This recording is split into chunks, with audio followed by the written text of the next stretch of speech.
जय श्री राम।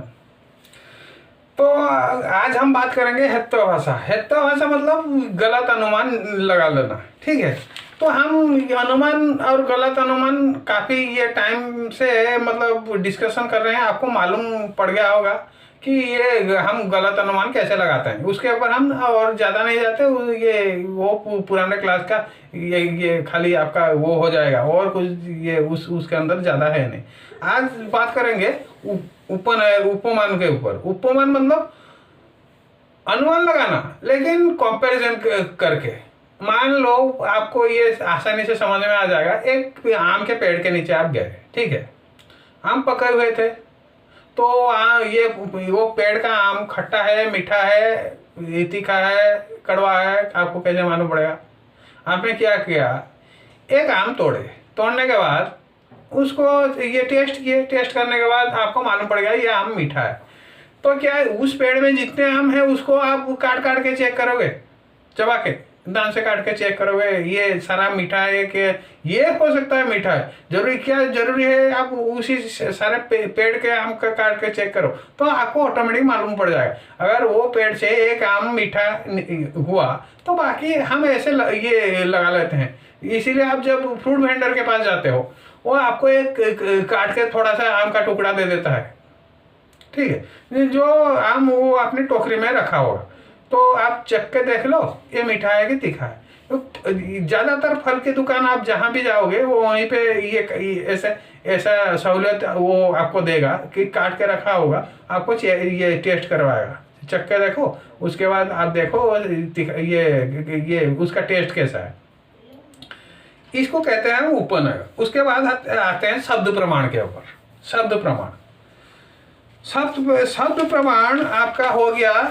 अब मैं आपसे बात कर रहा हूँ, आप मुझे क्यों सुन रहे हो? आपको यही लग रहा है मैं सच बोल रहा हूँ इसीलिए आप मुझे सुन रहे हो, मेरे से सुन के सीख रहे हो।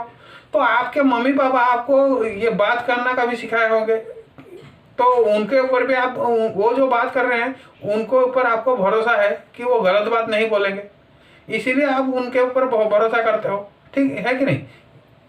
वैसे आपके गुरु जो भी रहे होंगे, स्कूल में टीचर रहे होंगे, कहीं भी रहे होंगे, उनके ऊपर भी आप भरोसा करते हो, हाँ ये बंदा हमें ये नहीं ये करेगा, ठीक है।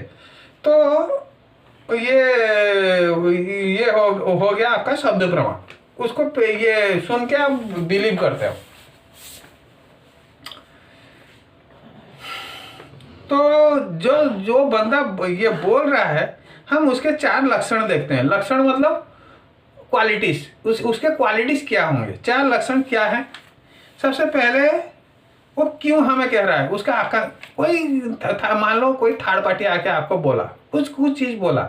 जैसे आप लोग दावा देने जाते हो, तो जब भी कोई दावा देने जाता है उसका 4 क्वालिटीज हर कोई ये नोटिस करता है। इंटरव्यू में भी आप जाओ, ये भी 4 क्वालिटीज आपको वहाँ पे वो इंटरव्यूअर नोटिस करता है। आप किसी को अगर नौकरी पर रखना चाहते हो, ये भी आप उससे मतलब ये 4 क्वालिटीज के ऊपर आपका ध्यान जरूर रहता है। ये शायद आपको मालूम नहीं।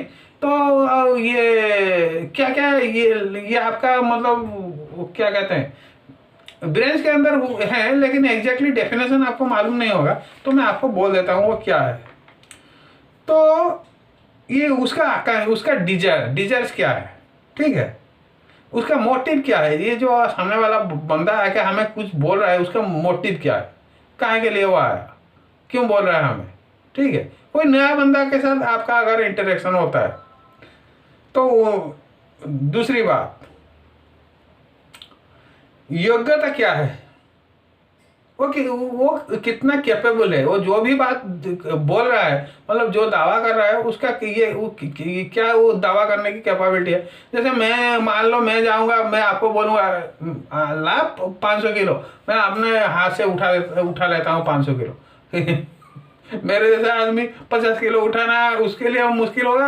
आप कहोगे जा हवान दे जा साइड वाले कहीं और जगह ये सब ट्राई कर, तू साला ये 50 किलो उठाने की तेरी औकात नहीं, तू आ गया 500 किलो उठाएगा, काली को टक्कर देगा, ठीक है, आप यही बोल दो, ठीक है। तो और सन्निधि वो किसके साथ रहता है, ठीक है। मान लो कोई बुच्चर आया, ठीक है, बुच्चर आके आपको ज्ञान झाड़ने चालू किया, किसके ऊपर? केमिस्ट्री के ऊपर। काम करता है बुचरी का, लेकिन आपको आके ज्ञान जानना चालू किया केमिस्ट्री, अभी ये मेटाफिजिक्स के ऊपर। तो आपको भाई तू जा अपने बुचरी का काम देख, वहाँ पे हड्डी पसली कैसे उसको स्लाइस करेगा, अच्छा अच्छा चॉप बनाएगा, तू उसी काम में लग ये तेरे बस का नहीं है ये करना। ये पिंचर वाला आके बोलेगा आपको मेटाफिजिक्स का, मेटाफिजिक्स की बात करेगा, वो बड़ी बड़ी छोड़ेगा, मतलब आप उसको यही कहोगे। तो लेकिन अगर वो कोई बंदा कोट टाई पहन के आया, इंग्लिश में बात किया, मतलब फ्लुएंट इंग्लिश में बात किया, आप उसके बात को सुनोगे, ठीक है। फिर आ गया तात्पर्य। तात्पर्य तात्पर्य मतलब रीजन, काहे के लिए वो बोल रहा है, ठीक है। तात्पर्य मतलब रीजन। मान लो कोई, यहाँ पे हम देखते हैं ये शब्द प्रमाण हम कैसे लेंगे या नहीं लेंगे। जो बंदा आके हमको बोल रहा है, कोई लंगड़ा लूला, कोई लंगड़ा आपके आके बोला कि ये 5 किलोमीटर दूर है कि ये घर में आग लग गई, तो क्या आप उसकी बातों पे यकीन करोगे? ठीक है। सबसे पहली बात सबसे पहली बात आप पूछोगे कितने टाइम पहले लगा, ये 10-15 मिनट पहले लगा, तो आप उसको पूछोगे तू कैसे आया? मैं पैदल आया। तो फिर देखोगे ये लंगड़ा 5 किलोमीटर तो ये 15 मिनट में कवर कर पाएगा? 1 घंटे में ये भले आदमी ज़्यादा से ज़्यादा 7 से 8 किलोमीटर कवर करता है, वो बोल रहा है 15 किलोमीटर दूर आग लगा है, ये 10-15 मिनट में आके आपको बोल रहा है, वो फिर भी बोल रहा है मैं पैदल आया। अबे तू लंगड़े, तू 15 मिनट में कैसे जाके आके पहुंच पाएगा? आपके दिमाग में, ये किसी के दिमाग में आता नहीं, ठीक है।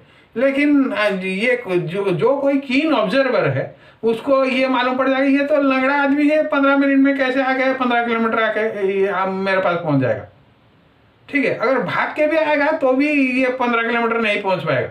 ये जो कोई बोल रहा है 15-20 मिनट पहले आग लगी है, तो नहीं पहुंच पाएगा। यहाँ पे आप उसके बातों में ज़्यादा ध्यान नहीं दोगे। यही चीज़ मोहम्मद के साथ भी बहुत बार हुआ है। जब वो ये पहले मक्का में थे, यही बात बहुत बार हुआ है उनके साथ। उनके बातों पे जब वो वहाँ से मदीना गए तो वहाँ पे फॉलोअर्स, ये 2-4-5-6 फॉलोअर्स थे, वो भी उनके खुद के आदमी जिन लोगों को उन लोगों ने फ्री किया था। मैं नबी हूँ लोगों को जाके दावतें देते थे। तो उनके बातों पे कोई ये नहीं, वो बोल देते थे भाई तू चल हवा दे, ठीक है। तो उनके ऊपर कोई भरोसा नहीं करता था। फिर उसके बाद हम आते हैं, ये जब हम जाएंगे, ये हम हिंदुइज्म जब सीखेंगे तो हिंदुइज्म ये सब बातों के ये सब आपका कोई काम नहीं, खाली प्रत्यक्ष प्रमाण आपके काम आएंगे और कुछ नहीं। वहाँ पे 1% भी कुछ चीज़ धांधली नहीं, इसलिए आप यकीन रखो। तो वहाँ पे कोई आसमानी होगा नहीं, कोई इधर उधर की बात होगी नहीं, मतलब इस किताब में वो लिखा था, फलाने किताब में, ये आप खुद डिसाइड करोगे कि हमें क्या सही करना है क्या गलत करना है। आपके सामने मैं सारा का सारा डेटा रखूंगा, ठीक है। आप खुद डिसाइड करोगे कि क्या सही है क्या गलत है। यहाँ पे कोई थर्ड पार्टी आके ये डिसाइड नहीं करेगा। ये जो मूर्ति पूजा कहते हैं, वहाँ पे सब कुछ आपके सामने होगा, कोई किताब से कुछ नहीं ये हम लाएंगे ना। तो ये लोग जो लोग भी ये कर रहे हैं उनको मालूम नहीं वो कर क्या रहे हैं, इसलिए आपको सही तरीके से समझा नहीं पा रहे हैं। मैं बनाता हूँ मूर्ति, मुझे मालूम है मैं क्या कर रहा हूँ, मैं आपको वो समझा दूंगा, फिर आप बोलना मैं सही कर रहा हूँ गलत कर रहा हूँ। मूर्ति पूजा इससे को मतलब मूर्ति पूजा और इंसाफ, ये दोनों का चोले दामन का साथ है। ये मूर्ति पूजा और एक्स्ट्रा कुछ नहीं, एक्स्ट्रा कोई चीज़ नहीं। ये आप देखो, आप खुद समझ जाओगे कि ये जो आप कहते हो नमाज कर रहे हो, ये फलाना कर रहे हो, ढमकाना कर रहे हो, वो ओरिजिनली क्या है आप समझ जाओगे जब मैं मूर्ति पूजा आपको सिखाऊंगा। मूर्ति पूजा के सामने हम क्या करते हैं, क्यों अष्टांग प्रणाम करते हैं, ये कहाँ से हमने सीखा, ये सब जरा जब मैं आपको सिखाऊंगा आपको देखना ये कितना लॉजिकल है, और ये जो आसमानी बोल के बेच रहे हैं ये कितना आपको गलत गलत इंफॉर्मेशन दे के रखे हैं। ठीक है, तो आज के लिए रखते हैं, कल मिलते हैं। जय श्री राम।